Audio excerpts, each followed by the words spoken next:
Hello बच्चों, welcome to maths वाला। आज मैं आपको क्लास 9th का सेकंड टर्म का सिलेबस पूरा सिलेबस बता रहा हूँ। कौन से चैप्टर कौन से आ रहे हैं, कौन से कट गए, कौन सा डिलीट सिलेबस है। आज ये डाउट अपने क्लियर कर दूंगा। जिन बच्चों के फर्स्ट टर्म पे पेपर खराब गए हैं तो कोई दिक्कत नहीं, घबराओ मत। मैं आपको सारा सेकंड टर्म का सिलेबस बताऊंगा। जो बच्चे फेल हुए हैं वो सर हम क्या करना, हम तो 9th में फेल हो गए। अभी आप पे सेकंड टर्म के सिलेबस होता है, उसको आप कवर अप करोगे मेरे चैनल से तो आपको नंबर बिल्कुल 100% स्कोरिंग करोगे। दोस्तों, पहला चैप्टर आपका क्लास 9th का सिलेबस पढ़ाने वाला हूँ, वो सेकंड टर्म का। मेरा नाम शशांक सिंह, मैथ्स का टीचर हूँ आपका। तो सर दोस्तों, पहला चैप्टर आने वाला है तुम्हारा चैप्टर 2। इसका नाम है पोनोमियल।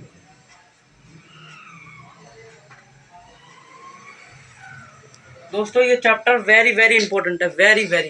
क्योंकि क्लास 10th में मिलेगा आपको, 11th में मिलेगा, 12th में मिलेगा। क्योंकि इस चैप्टर में से सबसे ज़्यादा क्वेश्चन बनता है। और आपको बताऊं तो पोनोमियल इतना वेरी वेरी इंपॉर्टेंट चैप्टर है। और आपको 9 से ये बेसिक्स पोनोमियल स्टार्ट हो जाएगा, आपको 10th में आपको थोड़ा हार्ड ऐसे करके पूरा खत्म हो जाएगा तुम्हारा 11th 12th तक। जो बच्चे क्लास 11th में पीसीएम लेंगे तो उनको और इतना ही ये ईजी है। दोस्तों, ये आपको इसके मैं 100 से ज़्यादा क्वेश्चन कराऊंगा। R D Sharma and RS Agarwal जितने भी है 100 क्वेश्चन कराऊंगा। CBSE challenge question, total extra question मैं 100 कराऊंगा। जो एनसीईआरटी में आपके क्वेश्चन है वो बस 20 से 25 क्वेश्चन होंगे। मैं आपको 100 से ज़्यादा क्वेश्चन कराऊंगा। और जो पेपर बनता है ना, वो ज़्यादा एक्स्ट्रा क्वेश्चन में से बनता है, क्योंकि 30% जो होता है वो एनसीईआरटी में से बनता है। और जो एक्स्ट्रा क्वेश्चन होते हैं वो 70% वो बाहर से आता है। दोस्तों, ये बात जरूर सुन लो। आपने पहले टर्म में पेपर दिया होगा, जहाँ भी पढ़ेंगे आप, तो आपका ये जरूर देखा होगा आपने 30% एनसीईआरटी में से आता है और 70% एक्स्ट्रा आता है। अब एक्स्ट्रा करोगे जब तो आपके नंबर आएंगे, तभी तो तुम फेल हो। दोस्तों, ये चैप्टर वेरी वेरी इंपॉर्टेंट है, ध्यान से पढ़ना। मैं कल ये चैप्टर पढ़ाऊंगा। आप इसमें कम से कम 10 से ज़्यादा लेक्चर लेंगे और मैं एक लेक्चर 15 से 20 मिनट का रखूंगा। और तुम्हारा दूसरा चैप्टर की बात करें तो introduction introduction to इक्वेटिव geometry.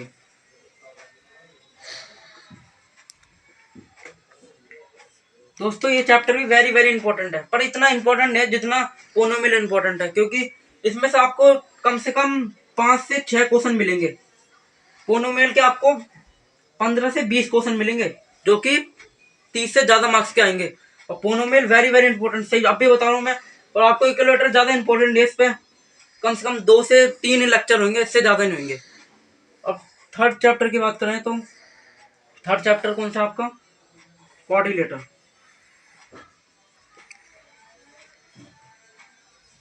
Coordinator coordinator आपको 9th में मिला, 10th में मिलेगा, 11th में मिलेगा, 12th में मिलेगा, जो बच्चे पीसीएम लेना चाहते हैं।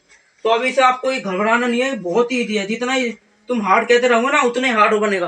और जितना तुम कहोगे ना ईजी है, ये ईजी मैं इसको आराम से बनाऊंगा। क्योंकि आप इसको मैं कम से कम 150 क्वेश्चन कराऊंगा आराम से। ऐसे नहीं होंगे 200 क्वेश्चन, 150 क्वेश्चन। और आपको 150 क्वेश्चन कराऊंगा, चाहे जो कोई सी बुक हो जाए, RD शर्मा, RS अग्रवाल, आपको इस चैनल पर जितने भी क्वेश्चन है सब मिलेंगे 150 क्वेश्चन। और नाम भी लेता हूँ, सब्सक्राइब नहीं करना, सीधा बोल रहा हूँ।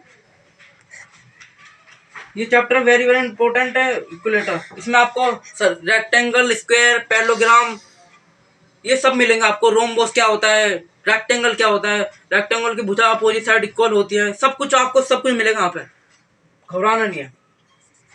चौथा चैप्टर जो आएगा आपका, उसका नाम है सर्कल।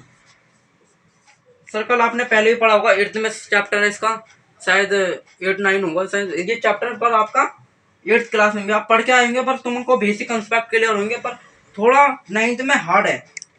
9th की बात करूँ तो सर्कल थोड़ा हार्ड है, पर इतना हार्ड नहीं है जितना, बस थोड़ा सा एक्स्ट्रा दिया।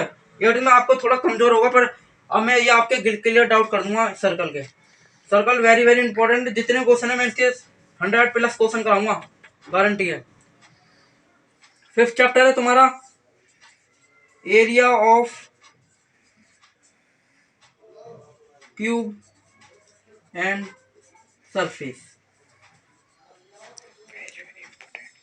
Very very important. ये आपको 10th में शायद मिल सकता है, 10th में मिलेगा, आपको मिलेगा, बिल्कुल मिलेगा। क्योंकि जो चैप्टर 12 है ना 10th का, इस पे आपका बेसिक कॉन्सेप्ट क्लियर होना चाहिए। क्योंकि जो अभी क्यू क्यू माने क्या होता है, धन, इसको हिंदी में क्या बोलते हैं, धन, धन। और सरफेस माने जगह। अब जैसे कि हमारा जो कमरा होता है जिसमें आप बैठे होंगे शायद, वो कमरा कैसा है, क्यूब, उसको हम क्या बोलते हैं, धन। और सरफेस, जो कितना सरफेस घेर रहा है वो। और इसमें आपको वॉल्यूम भी मिलेगा, वॉल्यूम, वॉल्यूम यानी कि जो एक रसगुल्ले का डिब्बा होता है उसमें कितना वॉल्यूम यानी कितना किलो आ रहा है इसमें। अब तुम कभी मिठाई की दुकान पे गए होंगे तो वहां पे क्या होगा, तुम कहते होंगे 1 किलो मिठाई दे दो, तो उसका जो जो बॉक्स होता है ना, उसके अंदर कितना सामान रख रहे हो, उसको हम क्या कहते हैं, वॉल्यूम, वॉल्यूम क्यूब। आप इसको इस 5th चैप्टर में आप इसको पढ़ोगे, और चैप्टर नंबर 13 है ये, क्लास 9th का 13। और दोस्तों तुम, और अगर आपको ये वीडियो अच्छी लगे तो शेयर, सब्सक्राइब, कमेंट और घंटी जरूर बजाना, क्योंकि आपके लिए फायदा, क्योंकि वीडियो जो भी नोटिफिकेशन आएगा आपका, हमारी वीडियो का नोटिफिकेशन आ जाएगा आपको। तो थैंक यू दोस्तों, धन्यवाद।